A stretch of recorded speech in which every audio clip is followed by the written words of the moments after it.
On the second set of exercises for Chapter 6, I have gotten some questions about the die simulation exercise. So I'm going to run through a couple of things really quickly with you on this one. Now, in the past, if we wanted to simulate rolling a six-sided die, we would of course do our import of the random class at the top. Then we would come down, create a random object, and then we would use the next int method of our random object, which I called rand, to generate the die. And remember, if I use a 6 here, I'm going to get the number 0 to 5 back. So I have to add +1 to make sure that I get 1 to 6 back. So don't forget that little trick. And so I can roll one die and I can print it out. And then if I wanted to simulate, rolling multiple die, I would more or less copy and paste the code and make some changes. And if I wanted to keep simulating die rolls over and over, I would have to do that. Before we knew about loops, this was the only way we had to do it. So you can see where this is fraught with the potential for error, because I could forget to change die 1 to die 2 here, so I could accidentally do this, and now I've got a logic error because I'm generating die 2, but if I'm really trying to see how the distribution of the throws is, to see how truly random it is, I'm not going to get that. I'm going to keep getting die 1 twice in a row, and that's a very common mistake to make, is to forget to change that. Then you show yourself die 1 3 times and you wonder, why did I get a 4 3 times in a row? So that's a logic error. You might forget to change it here as well. Now if you forget to change it here, you're going to get an error because it's going to say you already declared a variable die 1 ahead of time. So it's going to remind you there, but it's not necessarily going to know what you're trying to do here. Okay, so again, and if I decided I wanted to do something, a little different, I might have to touch all 6 lines of code here, or 7, however many I have, every time I want to make a change. So you can see where having a loop, a way to write these maybe 2 lines of code right here and then execute them over and over, is a much better approach. So that's why we are going to use some code to create a die. Then we're going to have one random number generator. We're going to have one variable that's going to tell us how many times we're going to roll the die. And then of course we're going to have a random number for actually simulating a 6-sided die.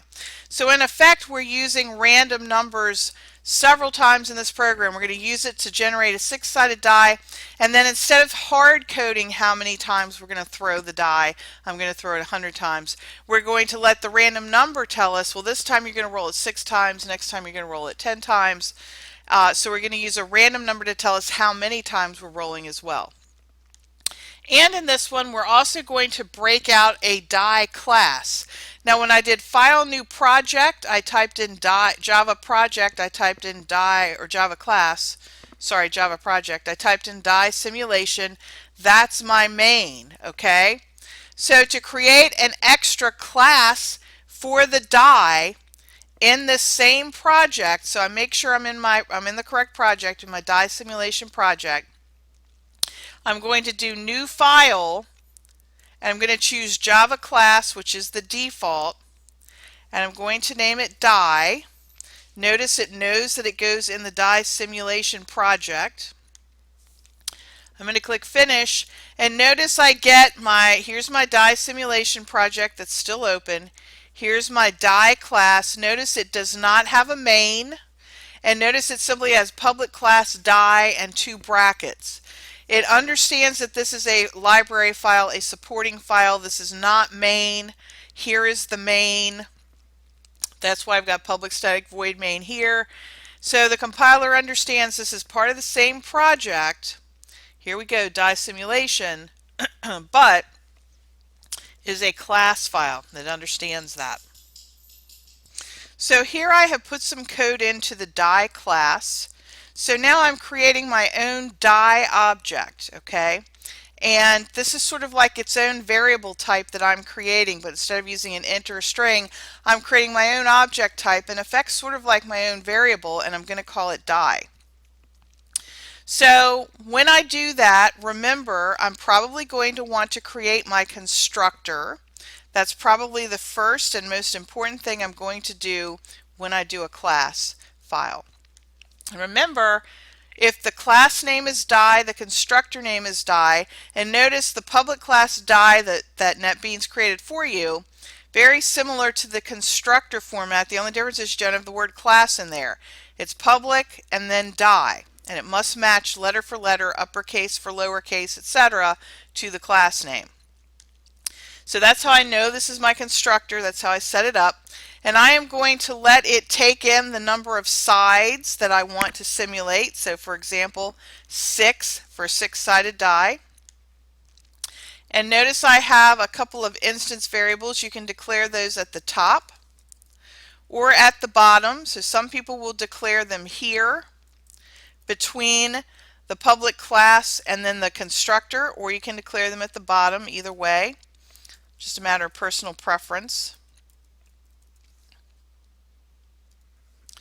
So I've got here an instance variable. Notice they are private, methods are public, and of course the class itself is public. So I've got a random number generator, and I've got sides. Those are my two instance variables. Those are the two characteristics of a die that I'm interested in maintaining, manipulating, and keeping in memory. And so I'm going to tell it how many sides. I'm going to set up my random generator object here. All that's done in the constructor. Now I have a cast method that's going to use the next int of the random number generator. It's going to take the number of sides. So if I pass in a 6 for a 6-sided die, remember this part here will generate 0 to 5. I'm going to add 1 to it to make it 1 to 6, and then I'm going to return that back in the form of an integer back to my tester method. So you can do this a couple of ways. You could actually put a variable here if you wanted to, and then you could say return X, or you can do it where you just literally have it do the 1 plus right here and do that as a return. It will generate the random number and then it will add 1 to it, and then whatever that ends up being, 3, 6, 2, etc., it will send that number back to our main. So that's how we set up our die class. Here's the constructor. This is the parameter that we're passing in, S. Here is where we're assigning the instance variable S, which we see declared down here. We're assigning the value of the parameter S that we passed in. We're also setting up the random generator object, which we're going to use down here in the cast method, and we're going to return back a number to our calling program when we invoke this cast method. And remember, of course, to import your random class here, you have to re-import it here. Just because I also imported it in the simulation class, that does not mean that it's also available to the die class. This is a separate file. You still have to do the import here as well. So now I'm back over here. I've created my die object named D. I'm passing in a 6. Then when the constructor is called, it will put the value 6 here, just as if you had typed in a 6 in place of that S, because S is holding the 6. That's what gets passed in. And then it's going to do the whole 6, which is 0 to 5 plus 1, to get the 6-sided die back. So we've called the constructor, we've passed it the integer. Now here we're setting up our random number specifically to generate the number of tries. So remember, if I put a 10 here, I'm going to get 0 to 9, and I'm going to add 1 to it to make sure that I get 1 to 10 tries back. So I'm going to set up a random number to tell me how many times to roll in the range of 1 to 10. And I'm going to use a constant to do that. I've capitalized all the letters in the name of the constant to help visually signify to other programmers that this is going to be generated one time and it's not going to change as the program runs. So if tries gets a 7 in it, it will be 7 throughout the entire program. I cannot change it until I run the program again. And final int, that's just the keywords that signify this is an unchangeable final constant value. It is type integer. Here is the name, and I'm going to get the random number in there. So now instead of doing all that copying and pasting, I can do a nice for loop, and I can tell it some people will start at 0, some people will start at 1. The key here is I'm going to execute as long as my counter variable of I is less than or equal to try. So if tries is a 7,